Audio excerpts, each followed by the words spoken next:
안녕하세요. 청취자 여러분 반갑습니다. 이상희의 칼럼 읽어주는 남자입니다. 저희 프로그램은 민생과 복지 이슈를 재미있고 명쾌하고 쉽고 깊이 있게 다루는 정책 시사 방송입니다. 저는 복지국가 소사이어티 공동대표 제주대 의대 이상희 교수입니다. 저와 함께 진행할 고정 패널 버터 소개합니다. 네, 오늘도 변함없이 버터 바른 목소리 서정우입니다. 저는 복지국가 소사이어티 홍보팀장으로 일하고 있습니다. 네, 앞으로는 잘하면요 진짜로 전액이 있는 삶이 가능해질 것 같습니다.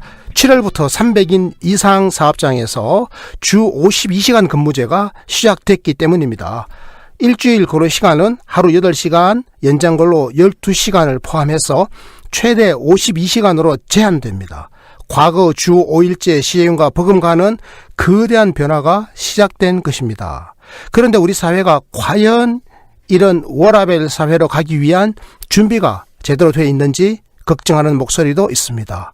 그래서 오늘 저희 방송에서는 이 이슈를 다루어 보겠습니다. 이 칼럼의 주제는 바로 전액이 있는 삶, 우리는 준비가 돼 있는가입니다. 이 주제와 관련해서 먼저 한국일보의 관련 사설을 하나 소개합니다. 버터 부탁해요. 네, 7월 2일자 한국일보 사설인데요. 제목은 노동시간 단축, 더 나은 삶을 위한 선택이다 입니다. 주당 최장 노동시간을 52시간으로 제한하는 개정 근로기준법이 1일부터 시행됐다. 공공기관과 종업원 300인 이상 기업이 우선 대상이다. 6개월간 처벌이 유예되지만 노사의 준비 부족으로 현장에는 혼란스러운 분위기가 팽배하다. 그러나 현 시점에서는 새 제도의 안착을 위해 정부, 노사 모두 최선을 다하는 것이 중요하다.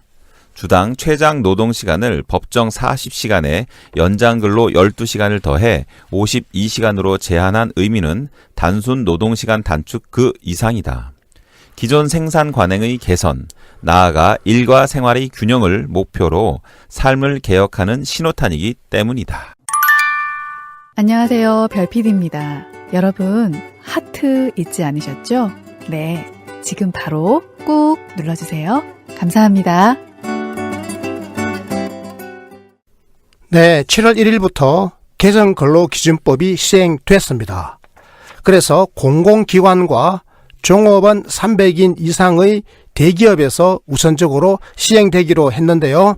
다만 처벌은 6개월 동안 유예되도록 했습니다. 준비 부족 때문이지요. 그래서 지금 혼란스러운 분위기가 팽배해 있다. 이게 바로 이 사설의 내용입니다. 근로시간이 말이죠. 법정 40시간에다가 연장 근로 12시간을 더하니까 52시간 이렇게 제한되는 건데 이것은 단순하게 노동시간이 단축되는 것 그 이상의 의미가 있습니다. 어떤 의미가 있느냐?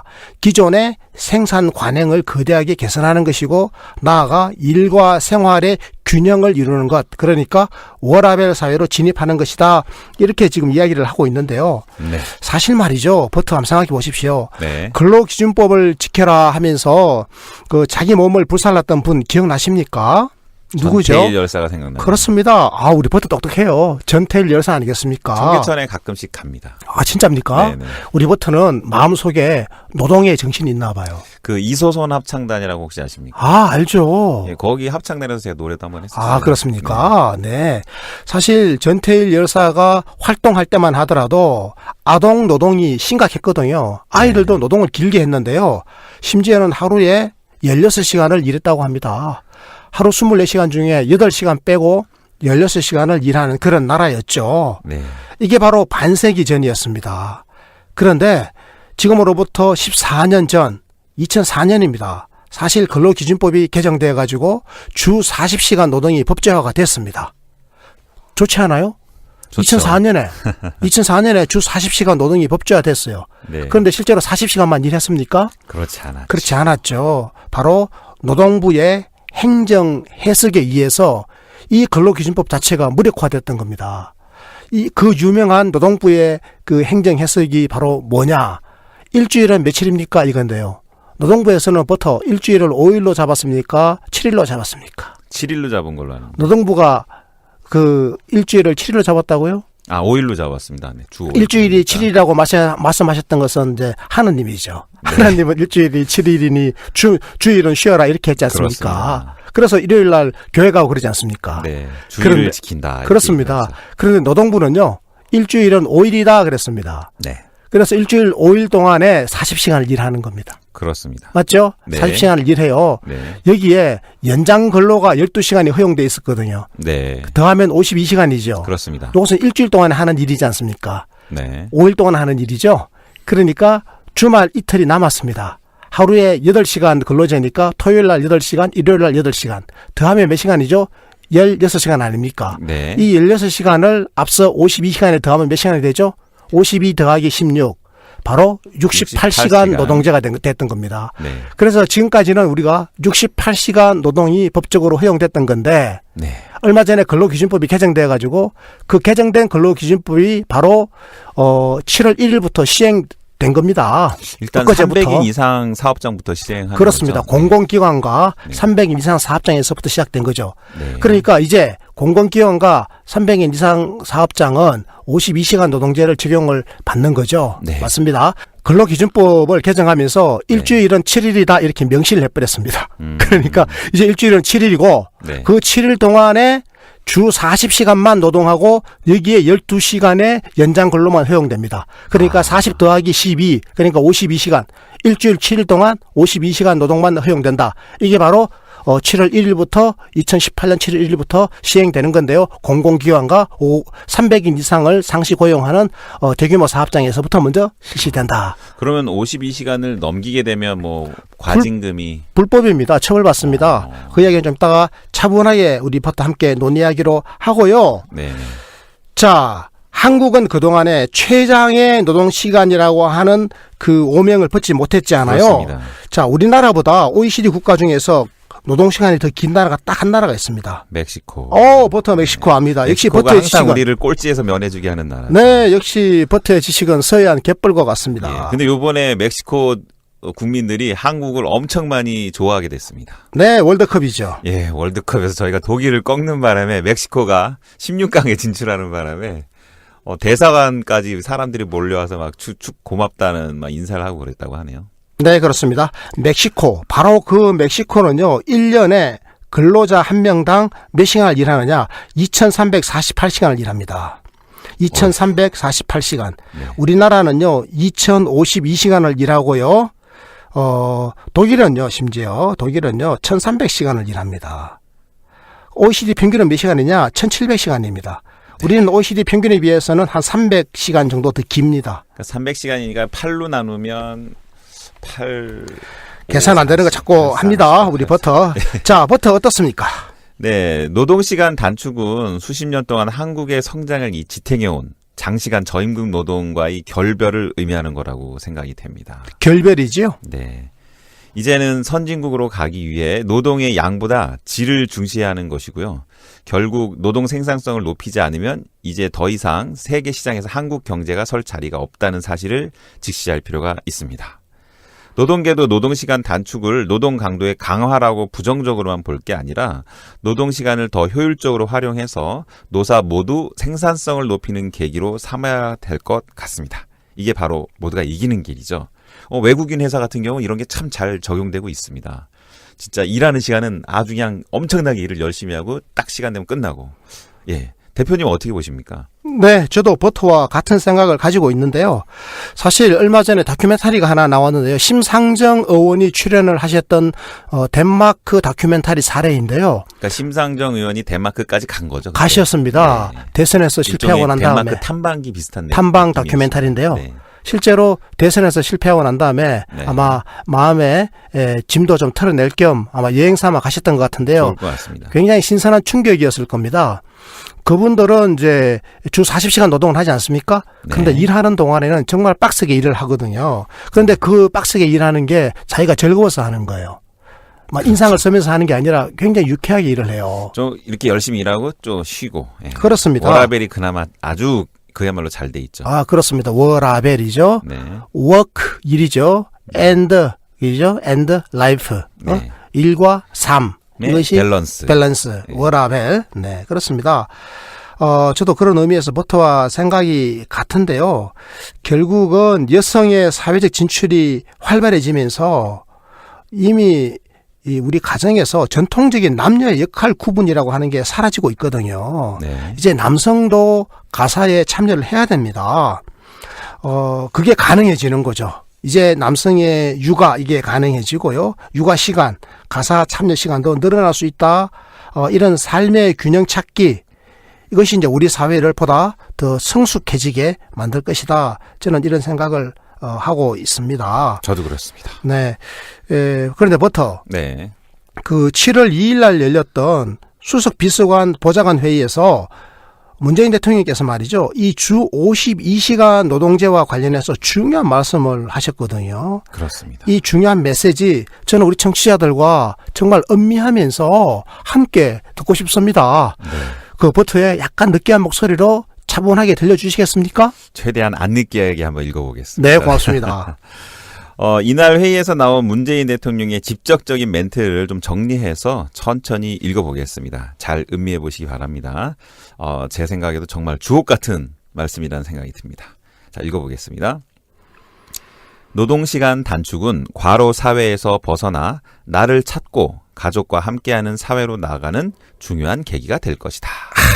멋있지 않습니까? 나를 찾고. 예. 이게 바로 자아 성찰 아닙니까? 그동안 나를 찾을 시간이 없었죠. 사람들이 일을 너무 많이 그렇습니다. 해서. 네. 우리 대통령은요, 철학자입니다. 우리 국민들에게 자아 성찰의 시간을 가집시다, 이런 말씀을 해주시는 거고요. 그리고 나만 찾는 게 아니고 가족도 찾자. 네. 그래서 가족과 함께 나아가는 사회, 이렇게 말씀해 주셨고요. 자, 다음 문장. 노동시간 단축은 독일 등 외국의 사례에서 보듯이 고용 없는 성장 시대에 일자리를 나누는 가장 확실하고 효과적인 대책이다. 자, 노동시간 단축은 일자리를 나누는 가장 확실하고 효과적인 대책인데 이미 독일 같은 데서 그 전례가 있었다. 이게 대통령님의 말씀입니다. 그렇습니다. 자, 다음. 과로 사회에서 벗어나야 한다고 늘 강조해 오다가 대통령이 과로로 탈이 났다는 그런 말까지 듣게 되었으니 민망하다. 네, 민망합니다. 여기서 살짝 셀프 디스가 나왔죠. 네네. 네, 이거 아주 멋진 장면입니다. 이렇게 자신을 살짝 셀프 디스 하면서 바로 이 메시지, 주 52시간 근로 단축이라고 하는 이 메시지가 얼마나 중요한지를 지금 강조하고 계시는 거 아니겠습니까? 그렇습니다. 사실 국민들에게는 52시간 노동을 하면서 자신을 돌아보고 가족과 함께 새로운 사회로 가자라고 말씀하시면서 정작 자신은 너무 과로를 해가지고 몸살이 났다, 이렇게 말씀하시는 거거든요.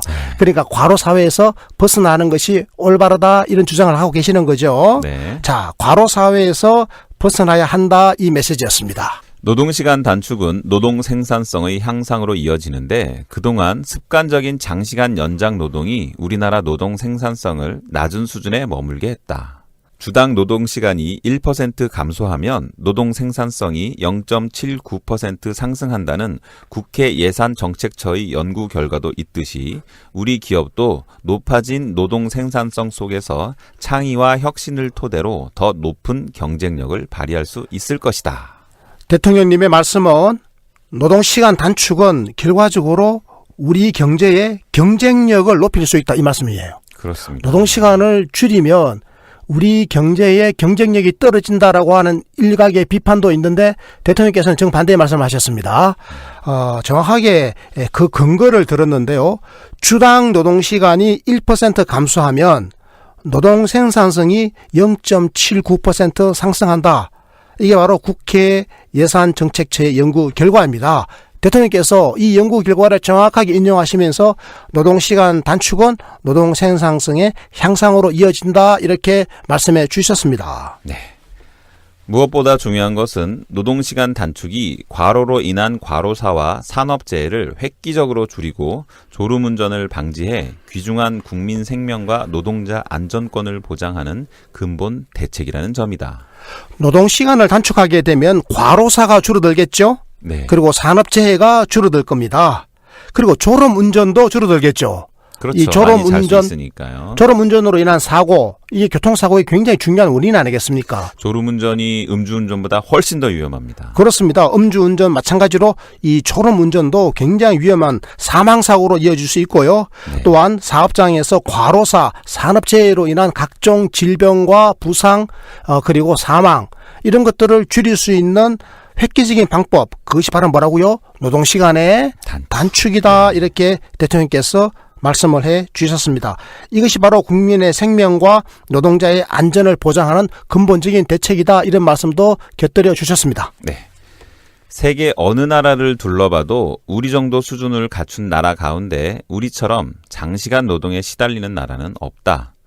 OECD 평균보다 연간 300시간 더 일해야만 먹고 살 수 있다는 부끄러운 현실을 이제 바로잡지 않으면 안 된다.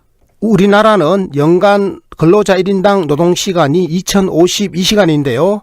이것은 OECD 국가들 평균치인 1700시간에 비하면 300시간 이상 더 긴 것이다. 이렇게 저희들이 아까도 말씀을 드렸는데 대통령께서 지금 그 말씀을 다시 하고 계시는 것이고요.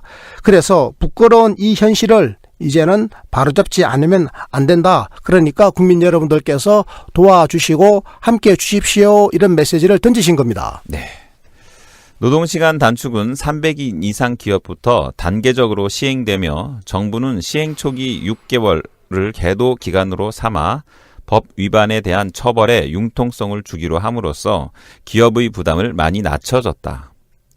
그 취지를 잘 살려 제도 시행 초기의 혼란과 불안을 조속히 불식시키고 제도가 현장에서 잘 안착되어 긍정적인 효과가 빠르게 체감될 수 있게 노사정 협력 등 후속 대책에 만전을 기해달라.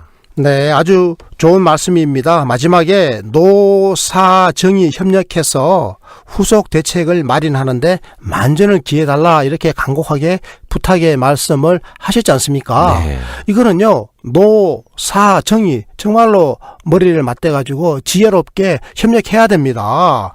사실 지금 시행 초기에 6개월 동안은 단속을 보류하면서 이 계도 기간으로 삼았지 않습니까?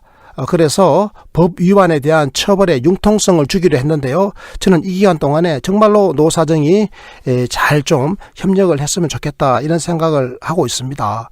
대통령께서 하신 이 말씀들 진짜로 주옥 같은 것입니다. 저는 완전하게 다 동의하는 것이고요. 워라밸, 저녁이 있는 삶, 그러면서도 일자리 나누기로 일자리 수가 늘어나고요.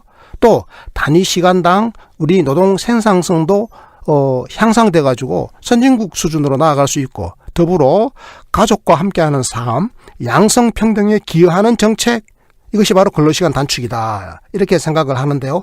과거 보수정부에서는 결코 보기 어려웠던 굉장한 패러다임 전환적인 새로운 정책적 시도다 이렇게 생각을 합니다. 자, 그러면 이번에는 경향신문에 실린 관련 사설 하나를 읽어보겠습니다. 버터 부탁합니다. 네. 7월 2일자 경향신문 사설입니다. 제목은 한국 사회와 정부는 주 52시간 변화에 준비됐나? 입니다. 제가 읽어보겠습니다. 노동시간 단축은 2004년 도입한 주 5일제 못지않게 노동자들의 삶과 직장 문화에 획기적인 변화를 가져올 것으로 전망된다. 대기업들은 선택적 근로시간제 등을 도입하며 주 52시간 노동제에 그나마 적응해 가고 있는 상황이다. 고용노동부가 300인 이상 3,627개 사업장을 전수조사한 결과 59%가 주 52시간 노동제를 이미 시행하고 있는 것으로 나타났다. 하지만 대부분의 중견기업들은 아직까지 노동시간 단축을 위한 세부 기준을 마련하지 못하고 있다. 네, 방금 버터가 7월 2일자 경향신문 사설을 읽어주셨는데요. 제목이 이렇습니다. 한국 사회와 정부는 주 52시간 변화에 준비됐나? 이 말이에요. 그러니까 준비가 됐냐? 이건데요. 이것은 아직 준비가 덜 된 것 같다? 지금 이런 뉘앙스를 담고 있는 그렇습니다. 거 아니겠습니까? 네, 대기업들은 사실 상당히 많이 적응을 하고 있는 것 같습니다. 고용노동부가 조사를 해보니까 300인 이상 사업장 3,627개 가운데 59%가 이미 주 52시간 노동제를 시행하고 있는 것으로 나타났다고 합니다. 하지만 대부분의 중견기업들, 그러니까 300인 이상을 고용하고 있지만 뭐 500인이 채 안 되는 요 수준에 있는 기업들은 아직까지 노동시간 단축을 위한 세부 기준을 마련하지 못하고 좀 혼란을 겪고 있는 것 같다, 이제 이런 이야기인데요. 산업 현장에서 이 주 52시간 노동제가 안착되지 못하는 것, 이것이 말이죠, 저는 이제 정부 탓도 좀 있다고 생각합니다. 정부가 이 땜질식의 대책을 내놓는 경향들이 더 있지 않습니까? 네. 사실 이번에도 이런 게 좀 있었어요. 정부의 준비 부족인데요. 사실 노동부가 주 52시간 이 가이드라인을 좀 미리 내놓고 준비를 좀 할 시간을 줘야 되는데, 이게요, 제도 시행 2주 전에 이 가이드라인이 나왔다고 그래요. 2주 만에 이 가이드라인을 보고 준비하라는 거 아닙니까? 좀 무리가 많이 따랐겠습니다. 대기업들은 뭐 준비할 자체적인 능력이 있어요. 그런데 이제 300인 이상 기업 중에서 중견기업들, 대기업이 아닌 기업들은 이 적응하는데 좀 어려움이 있을 수 있거든요. 네. 물론 그래서 뭐 6개월 동안 그 처벌을 하지 않겠다, 이렇게 해서 유예 기간을 이제 주게 된 건데요. 이런 것들도 결과적으로는 일종의 그 준비 덜 된 모습이 아닌가. 지금 경향신문에서는 요런 좀 약간 비판적인 그 경고성에 좀 시정을 하는 게 좋겠다, 앞으로 더 잘하자, 그 이런 또 일종의 격려성의 그 논조를 실어주고 있습니다. 자, 버터, 이 경향신문의 사설 계속 살펴봅시다. 네. 특히 최대 쟁점으로 부각된 탄력적 근로시간제 단위 기간을 늘리는 문제를 놓고도 당정 간 이견이 노출돼 혼선을 빚고 있다. 홍영표 더불어민주당 원내대표는 지난달 28일 탄력 근로제 단위 기간을 6개월로 늘리는 방안을 고려하겠다고 했다. 하지만 김영주 노동부 장관은 탄력 근로제 활용 기업은 3.4%에 불과한 데다 단위 기간을 6개월로 연장하면 노동시간 단축 의미가 없다며 부정적인 입장을 보였다. 지금 홍영표 더불어민주당 원내대표, 이분 또 노동계 출신이고 또 노동 전문가입니다. 그리고 김영주 노동부 장관, 이분도 노동계 출신이고 또 정치인이고 지금은 노동부 장관을 하고 계시지 않습니까? 네. 이 두 분 다 더불어민주당 소속의 정치인인데요. 이 두 분 사이에 좀 엇박자가 있는 거 아닌가, 지금 이런 언론의 비판이 있습니다. 홍영표 더불어민주당 원내대표 같은 경우에는 이 탄력 근로제, 이거의 단위 시간을 지금의 3개월에서 6개월로 확 늘리자, 이렇게 주장하고 있는데, 김영주 고용노동부 장관은 거기에 대해서 조금 우려하는 시선을 갖고 있으면서 살짝 노동계의 편을 지금 들고 있는 이제 그런 상황입니다. 주 52시간 노동제 시행에 대해서 사실 기대와 함께 또 우려가 있는 것도 사실인데요. 저녁에 있는 삶, 자기 개발이 가능해졌다, 이렇게 반기고는 있는데, 또 반면에 노동 강도가 높아진 거 아니냐, 실질 소득은 줄어들 것이다, 또 이런 불안감도 큰 것이 사실입니다. 하지만 장시간 노동 관행을 깨는 것은 더 이상 미룰 수 없는 시대적인 과제라고 하는 거, 이게 문재인 대통령님께서도 앞서 말씀을 하신 것을 저희들이 전달해 드리지 않습니까? 그래서 정부와 기업은 노동시간 단축에 따른 이 부작용을 최소화하는 그런 보완책의 마련에 주력해 주었으면 좋겠다, 이런 생각을 가지게 됩니다. 물론 또 노동자들도 말이죠, 주 52시간 노동제를 통해서 삶의 질을 높이는 계기를 마련한다라고 하는 이런 측면에서 좀 인식의 전환을 할 필요가 있다, 이런 생각이 듭니다. 버터, 이쯤에서 저희 이 방송에서 다룬 내용들을 좀 종합적으로 한번 정리를 하고 가는 게 좋을 것 같아요. 네. 이 내용이 좀 까다로운 거라서 우리 청취자 여러분들이 조금 헷갈릴 수도 있거든요. 버터, 네. 그렇지 않습니까? 네네. 자, 버터, 주 52시간 근무가 도대체 어떤 겁니까? 네, 제가 천천히 말씀드리겠습니다.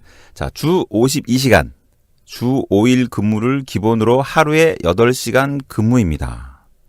그러면 8시간 곱하기 5일, 그러면 40시간. 거기다 12시간이 남죠. 이 12시간은 연장 근로, 휴일 근무 다 합쳐서 재량껏 쓸 수 있는 시간입니다. 그러니까 재량껏 쓸 수 있다는 건 재량껏 노동시간을 더해서 쓸 수 있다는 시간입니다. 우리나라에서 그게 가능한 일이냐 반문하실 수 있는데요. 이것은 법적으로 무조건 해야 합니다. 안 하면 사업주가 처벌을 받게 돼 있습니다. 그리고 이게 꽤 셉니다. 2년 이하의 징역 또는 2천만 원 이하의 벌금이고요. 물론 정부가 6개월간 계도 기간을 주기는 했습니다만 지금부터 차질 없이 준비를 해야 될 것 같습니다. 네, 그래서 직장인들은 저녁에 있는 삶에 대한 기대감을 가지는 경우도 많죠. 버터. 자, 이런 인터뷰 기사들 최근에 언론에 많이 실렸습니다. 네. 네, 이것들 좀 살펴보는 게 좋을 것 같습니다. 우리 직장인들이 가지는 기대 말이죠. 예, 요런 사례로 경향신문에 있는 글을 읽어보겠습니다. 대기업 계열 유통회사에 다니는 최모 씨는 최근 프랑스 어학원에 등록했다. 최 씨는 퇴근 시간이 되면 회사 컴퓨터가 자동으로 꺼져서 더 남아 일을 할 수가 없다며 6시 칼퇴근이 가능하다고 하니 그동안 마음만 먹고 미뤄뒀던 외국어 공부도 하고 그림 등 취미도 가져볼 예정이다 라고 기대했습니다. 미디어 업계에서 일하는 박모 씨도 예전에는 퇴근 후나 휴일에도 회사에서 수시로 연락이 와 업무 처리를 지시하는 경우가 많았는데 이제 시행 초반이지만 앞으로 그런 일은 없다 한다. 그러면서 동료들 사이에서는 얼마나 가겠느냐라는 불안감이 있긴 하지만 주 5일제처럼 자연스럽게 정착될 것 같다. 일단 야근 지역에서 해방된 것만으로도 만족한다라고 말했습니다. 네. 지금 대기업 계열사에 다니시는 분들 소개해 주셨는데 이분들은 지금 실망이라든지 우려보다는 기대감이 훨씬 더 크죠? 그렇습니다. 프랑스 의학원에 등록했대요. 왜 그러냐 하니까 퇴근 시간이 되면 회사 컴퓨터가 자동으로 꺼진대요. 그러니까 무조건 집에 가야 되니까 이제는 학원 등록해도 된다 이런 이야기입니다. 네. 부럽죠. 그러니까 일을 더 할까봐 아예 회사가 일을 못하게 해버리는 거죠. 그런 시간 거죠. 되면. 네. 그런 겁니다. 이게 참 바람직한 이제 현상인데 사실은 일부 그 불안도 없지 않겠습니다. 자, 버터. 주 52시간 노동이 자리를 잡게 되면 주로 어떤 업종이 좋아지죠?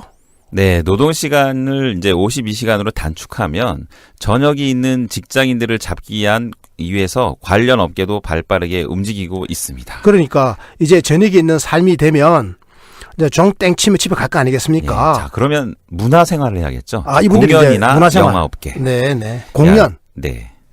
연극, 영화, 영화 업계는 직장인 대상 평일 저녁 공연 시간을 앞당기거나, 그러니까 퇴근 시간을 좀 맞춰갖고 앞당기는 거죠. 티켓 할인 행사를 기획하는 등 특수의 기대가 좀 부푼 모습이고요. 요가나 피트니스 클럽 등 스포츠 시설에도 평소보다 문의가 좀 늘고 있다고 합니다. 아, 운동 열심히 하겠네요. 그렇죠. 그러니까 요즘 뭐 너무 늦게 끝나니까 운동을 못 했는데 이제 그렇습니다. 운동하는 사람도 꽤 많이 늘어날 것 같습니다. 그렇습니다. 반면 52시간 근무제 시행으로 회식이 줄어들 것으로 예상되면서 사무실 밀집 지역 식당가 등 요식업계가 좀 긴장한 모습이고요. 서울 서대문구에서 맥주집을 운영하는 김모 씨는 아무래도 회식이나 직장인들 접대 자리가 줄어들 수밖에 없으니 단체 손님 예약이 줄어들 것이라고 걱정을 합니다. 네, 희비의 상곡선이네요. 네. 그렇습니다. 자, 버터. 노동시간 단축과 관련해서 경향신문에 또 어떤 사례들이 소개되어 있는지 아무래도 부작용에 대한 우려 이런 부분도 있겠죠? 네, 어떻습니까? 우려도 있습니다. 그 관련된 부분을 읽어보겠습니다. 일부 직장인들은 채용을 늘리지 않는 52시간 근무제는 결국 회사 밖 노동만 가중시킬 것이라며 우려를 드러냈다. 한 중견기업에서 일하는 9년차 직장인 이모 씨는 52시간 근무제 시행 첫날을 상사의 카톡 지시로 시작했다. 이게 무슨 말일까요? 카톡으로 지시하는 거지, 일하라고. 네. 일하는 시간 외에 카톡으로 지시를 하는 거죠. 주말에. 네. 이 씨는 어제 일요일이라 가족들과 쉬고 있었는데 오늘 오전까지, 그러니까 아마 월요일 오전인 것 같습니다. 그렇죠. 월요일 오전까지 보고서 초안을 만들라는 연락이 왔다면서 출근해서 몇 시간 만에 뚝딱 할 수 없는 일인데다 제대로 못하면 결국 무능한 직원 소리 들을 것 같아서 주말에 일을 할 수밖에 없었다고 말했다. 이건 정말 저는 좀 아닌 것 같아요. 그죠? 그렇습니다. 이 씨는 업무도 인력도 그대로고 직장 문화도 그대로인 이상 52시간 근무제는 남의 얘기라며 애초에 큰 기대도 하지 않았지만 회사도 형식적으로 52시간에 맞춘다니 앞으로 일을 싸들고 퇴근해서 집에 가서 일을 해야 할 판이라고 말했습니다. 그런데 이런 이제 회사들이 좀 규모가 작은 회사들이거나 좀 특징이 있는 그런 회사들인데 이제 소위 말하는 중견기업들 중에 일부가 이렇게 준비가 덜 된 경우가 있거든요. 사실 대기업들은 이미 준비가 거의 다 끝났다라고 봐야 되고요. 그러니까 대기업처럼 일하는 사람이 많을 때는 이게 좀 이렇게 융통성을 발휘할 여분이 많은데 중소기업들은 인원이 작다 보니까 이런 일들이 좀 더 인원도 많이 작고 발생하겠죠. 그리고 지금 막 그 경쟁이 치열하지 않습니까? 그래서 그렇습니다. 비용을 줄여야 되니까 인원을 더 많이 뽑기도 어렵고 또 뽑고 싶어도 또 유능한 인원을 확보하기도 쉽지 않은 또 그런 기업들도 있기 때문에 네. 좀 단기간 동안은 이런 어려움들도 있을 것이다라고 그렇게 우리가 예측해 볼 수 있는데 저는 그렇습니다. 궁극적으로는 이런 부분들이 다 풀릴 수 있을 것이다. 주 5일제 근무 처음 시작했을 때도 비슷한 현상들이 많이 일어났으니까. 처음에는 그랬죠. 네. 그러니까 제가 여기 나오는 이 씨에게 드리고 싶은 말씀은 문재인 대통령께서 말씀하신 대로 천천히 자리를 잡아갈 것이니까 네. 거대한 패러다임적인 전환이 이제 시작됐다 이런 데서 우리가 의미를 찾고 아마 가랑비에 옷 젖듯이 새로운 준비를 천천히 해나가자. 진행될 것 같습니다. 네, 그렇게 이해를 했으면 좋겠습니다. 네, 버터가 이제 잘 소개를 해 주셨는데요. 이번 300인 이상 사업장을 시작으로 해서 2020년 1월부터는요. 50인 이상 300인 미만 사업장에도 적용이 됩니다. 그러니까 2018년 7월 1일부터는 300인이고요. 여기서부터 1년 반 뒤죠. 2020년 1월부터는 50인 이상 300인 이하 사업장에서 주 52시간 근로제, 그러니까 노동시간 단축이 실시되는 것이고요. 그리고 또 그로부터 1년 반이 지나서 2021년 7월부터는 5인 이상 50인 이하의 사업장까지 적용됩니다.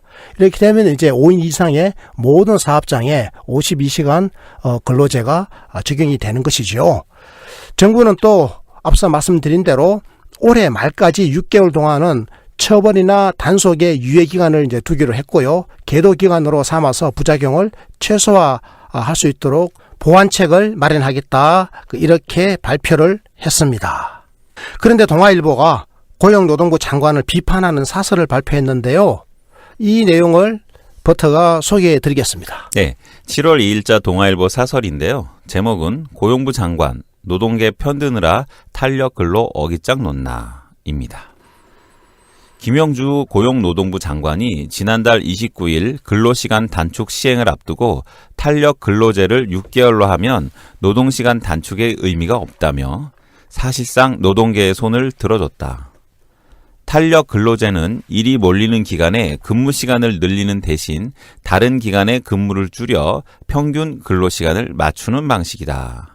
근로시간 단축으로 1년난을 겪는 지방 중견 기업들이나 신제품 출시에 앞서 집중적인 연구 개발이 필요한 업종에선 이 기간을 연장해 줄 것을 요구해 왔다.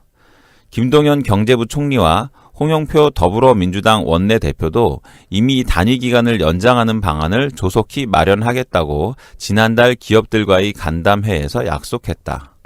하지만 김 장관이 여당이나 다른 부처와 엇박자를 내면서까지 사실상 반대했다. 네, 제가 이 동아일보의 내용을 부연해서 설명을 조금 드리자면 이렇습니다. 사실 미국, 일본 그리고 유럽연합 등에서는 노사가 합의를 하게 되면 최대 1년까지 탄력 근로제를 실시할 수가 있습니다. 그런데요, 우리나라는 그 14년 전에 근로기준법 이거 개정하면서 탄력 근로제를요 3개월만 허용한다 이렇게 되어 있습니다.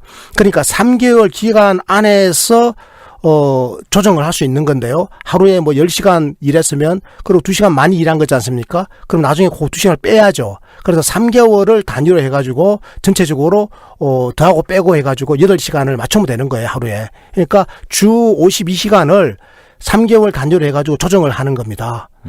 그러니까 한 달 동안 만약에 주 52시간을 넘어서는 노동을 했으면 뭐 그 다음 달에는 주 52시간보다 더 적게 노동을 해가지고 평균 내가지고 주 52시간을 맞춘다. 이게 바로 탄력 근로제. 3개월 평균 주 52시간을 맞춘다. 바로 그겁니다. 네. 그런데 이제 유럽연합이라든지 선진국에서는 1년을 단위로 해가지고 맞춘다 이거죠. 그러니까 어떤 때는 일을 많이 하고 또 어떤 때는 일을 적게 해가지고 연 평균으로 맞추면 된다 이거거든요. 네. 예를 들면 뭐 아이스크림 같은 거는 여름에 많이 팔리잖아요. 그럼 여름에 일을 많이 하잖아요. 근데 겨울에는 주로 놀거든요, 많이. 네. 겨울에 아이스크림 적게 팔리니까. 그렇죠. 그렇게 되면 여름에는 하루에 뭐 8시간 그러니까 주 52시간만 근무하는 게 아니라 주 뭐 한 68시간까지 이렇게 근무하고 그 대신에 겨울에는 그만큼 일을 이제 적게 하고 이렇게 해서 그렇습니다. 1년 동안 평균 52시간으로 하면 되는 거 아니냐. 이게 이제 유럽이라든지 선진국의 관행이니까 우리나라도 이런 식으로 좀 따라가 보자. 그렇게 해서 김동연 경제부총리하고 홍영표 더불어민주당 원내대표가 그러면 이 기간을 6개월로 해보자. 3개월은 지금 너무 짧으니까 네. 6개월로 해보자. 이렇게 이야기를 지금 했다라는 겁니다. 여기에 대해서 지금 그 노동계를 오히려 설득해야 될 이 장관께서 김영주 장관. 네. 김영주 고용노동부 장관께서 오히려 노동계를 설득하기는커녕 그 노동계에 기울어진 주장만 되풀이하는 거 아니냐 이렇게 지금 불만을 표시하고 있는 거죠. 그래서 지금 홍 원내대표하고 김 장관 사이에 지금 약간 갈등이 있는 것 같아요. 네. 요 뭐 조만간에 뭐 조정이 될 것이다 저는 이렇게 보고 있습니다. 이 근로 단위 그러니까 탄력 근로제의 이 단위 기간 있죠. 네. 요것을 6개월로 늘리는 방안 아마 이렇게 될 것 같은데요. 네. 그런데 김영주 고용노동부 장관의 이야기도 우리가 귀담아 들어야 될 게 확실히 있습니다. 이런 건데요. 그러니까요. 우리나라에서 지금 이 탄력 근로제를 활용하고 있는 기업은요. 전체 기업의 3.4%에 불과하대요. 그러니까 기업이 100개가 있으면 그중에 한 3개 내지 4개 정도의 기업만 이 탄력 근로제를 지금 활용하고 있고 그러니까 대부분의 기업들은 탄력 근로제하고 무관하다라는 거예요. 무슨 말인지 아시겠습니까? 그런데 만약에 탄력 근로제의 기간을 6개월로 확대하게 되면 기업들이 오히려 이걸 악용해가지고 고용을 늘리는 게 아니라 기존의 노동자들을 가지고 그대로 이렇게 근로시간만 단축하고 노동 강도만 높이는 식으로 갈 우려가 있다. 이런 노동계의 걱정을 지금 고용노동부 장관이 어느 정도 대변해주는 역할을 하고 계신다. 이런 측면에서 또 김 장관의 이야기가 또 근거가 전혀 없는 게 아니다.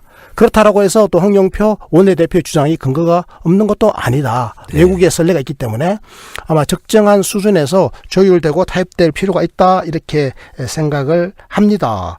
자, 버터. 한겨레 신문은 그러면 이와 관련해서 어떤 입장을 내놓고 있는지 한번 알아봅시다.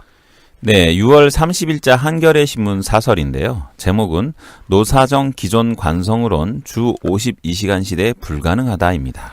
최근 정부는 6개월 처벌 유예, 유연 근로제 활용 권장, 특별 연장 근로 업종별 허용 확대 검토 등을 잇따라 쏟아냈다. 시행이 코앞에 닥쳐 주로 땜질 방안만 내놓는 무능과 안이함은 지적하지 않을 수 없다. 특히 탄력 근로제에 대해 여당 원내대표가 기업인들 모임에서 최장 6개월로 연장 같은 발언을 불쑥하는 것은 문제가 있다. 유연 근로제가 법령에 명시돼 있고 노사 합의로만 가능하다지만 노동자의 휴식권 등이 제대로 보장되지 않은 상태에선 노동 강도 강화나 노동 통제 강화로 이어질 우려가 큰 게 현실이다. 유연성은 제도의 취지와 원칙을 허물지 않는 게 기본 전제다.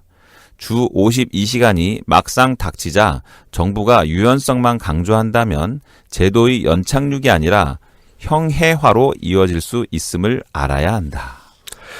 네, 방금 버터께서 한겨레 신문 6월 30일자 사설을 읽어주시는데요.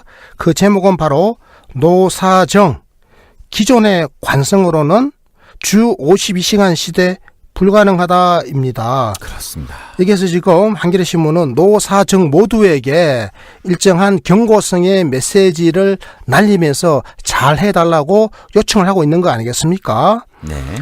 정부가 6개월 동안 처벌을 유예하기로 했고 또 유연 근로제를 활용하자 이렇게 권장을 했고 또 특별 연장 근로를 업종별로 허용하는 방안을 검토하겠다 뭐 이렇게 막 지금 이야기를 했는데 이게 처음부 다 땜질식 처방 아니냐 이런 이제 정부에 대해서 준비 부족을 질타하고 있는 거 아니겠습니까? 그렇습니다. 또 그리고 기업들에게도 또 한 말씀을 하고 있습니다.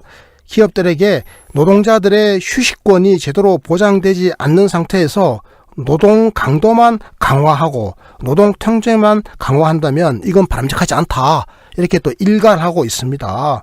그래서 이 제도가 잘 연착륙할 수 있도록 좀 우리 사회가 힘을 모아야 되겠다 이런 주장을 하고 있는데요. 자, 여기서 굉장히 중요한 이야기가 하나 나옵니다. 바로 탄력 근로제 기간 연장 3개월인 것을 현행 3개월이라고 그랬지 않습니까? 네. 요걸 6개월로 연장하는 것. 예. 요건 제가 아까 설명드렸지 않습니까? 네. 예를 들어서 아이스크림 공장 같은 경우에는 여름에는 이게 노동력이 많이 필요하지만 겨울에는 노동력이 적게 필요하다고요. 그럼 여름에 많이 뽑았다가 겨울에 해고할 수도 없는 거니까 이 탄력 근로를 통해서 시간을 조정하는 거죠. 여름에는 노동 시간을 52시간을 좀 초과했다가 겨울에는 52시간 밑으로 줄여가지고 연평균으로 52시간 맞추자. 이게 1년 동안의 탄력 근로제인데 이 기간을 1년으로 하는 거에 대해 가지고는 지금 이제 정부 여당은 전혀 고려하고 있지 않고 다만 6개월 정도로 지금 고려를 하고 있는 거고요. 하지만 현행은 지금 3개월이다. 제가 이렇게 말씀을 드렸고요. 그리고 또 하나 지금 중요한 용어가 나왔습니다. 특별 연장 근로.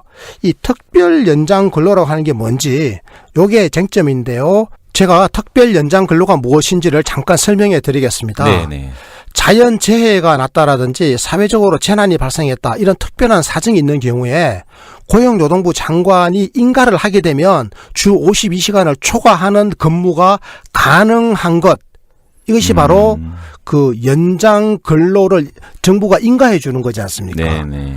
이것을 특별 연장 근로 이렇게 이야기합니다. 굉장히 특별한 상황이긴 하네요. 그렇습니다. 특별한 상황인데 이 특별한 상황을 좀 예외적으로 많이 인정해 달라 이게 지금 업계 쪽에 요구가 네네. 되겠습니다. 뭐 예를 들어 가지고 정보통신업종 같은 경우 있지 않습니까? 이 정보통신업종 같은 경우에도 실제로 뭐 이렇게 긴급 장애에 대응하려다 보면 이렇게 노동이 많이 필요한 경우가 있거든요. 이런 경우에는 좀 인가해 달라. 근데 이게 지금 굉장히 쟁점이 되고 있습니다. 그러면 왜 정보통신업종만 그 인가를 해주느냐? 뭐 석유화학이라든지 정유, 제철, 그다음에 뭐 새로운 선박을 만드는 거 시운전할 때 이럴 때는 막 일이 지금 몰려서 필요하기 때문에 또 뭐 기상이 악화된다라든지 하면 공기를 맞추기 위해서 특별하게 이런 경우에는 또 일을 많이 해야 된다. 그러니까 사실 특별한 거가 사연이 없는 경우가 어디 있겠어요? 그래서 이런 경우도 좀 특별한 경우로 간주해가지고 근로시간을 연장할 수 있도록 허용해달라. 이런 요구들을 지금 제기해서 내놓고 있다라고 하는 사실을 제가 말씀드립니다.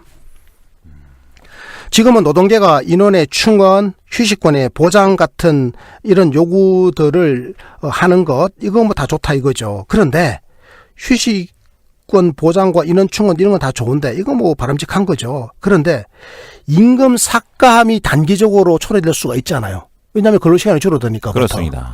그런데 임금 삭감은 죽어도 싫어요. 죽어도 안 받아들일래요. 만약에 이런다면 이 생산성의 향상도 싫어요. 노동 강도가 세지는 거 아니에요. 이런 식이 되면 이거는 근로시간 단축에 또 의미가 네. 또 사라지는 거지 않습니까? 그렇습니다. 그래서 시간당 노동 생산성이 향상되려다 보면 뭐 일부 노동 강도가 좀 세질 수도 있고요. 그리고 또 그 임금이 단기적으로는 삭감될 우려도 있지만 근본적으로 노동 생산성이 높아져서 우리 기업이 더 많은 수익을 얻게 되면 그만큼 노동 소득에 대한 분배도 늘어날 것이기 때문에 우리가 이런 식으로 좀 길게 볼 필요가 있다 이런 생각을 합니다. 자, 버터 어떻습니까? 네, 우리나라도 최소 휴식 시간을 강제하는 프랑스나 초과 노동을 정립해서 휴식으로 보상받는 독일 사례를 참고하면 좋지 않을까 합니다. 네, 아주 좋은 사례죠. 네, 존경하는 이칼람 청취자 여러분, 오늘 저희 방송 어떠셨습니까? 문재인 정부가 주 52시간 시대를 성공적으로 안착시킬 수 있기를 깨어있는 시민들과 함께 크게 기대해 보겠습니다. 2004년 7월부터 단계적으로 시행됐던 주 5일제의 경우처럼 주 52시간 상한의 바로 이 노동시간 단축도 반드시 성공적으로 정착될 것으로 믿어 의심치 않습니다. 이렇게 해서 대한민국은 차츰 노동권이 존중되는 저녁이 있는 삶의 보장 그리고 포용적 복지국가의 새 시대를 향해 한 걸음씩 나아가는 것 같습니다. 오늘 방송 이것으로 마치겠습니다. 지인들에게도 많이 청취를 권해주시고요. 저희는 늘 최선을 다하겠습니다. 함께해 주셔서 고맙습니다. 감사합니다. 국민이 행복한 나라, 역동적 복지국가의 시각으로 세상을 바라보는 이상희의 칼럼 읽어주는 남자. 복지국가 실현의 그날까지 늘 최선을 다하겠습니다. 구독하기, 좋아요, 다운로드 부탁드립니다. 고맙습니다. 고맙습니다.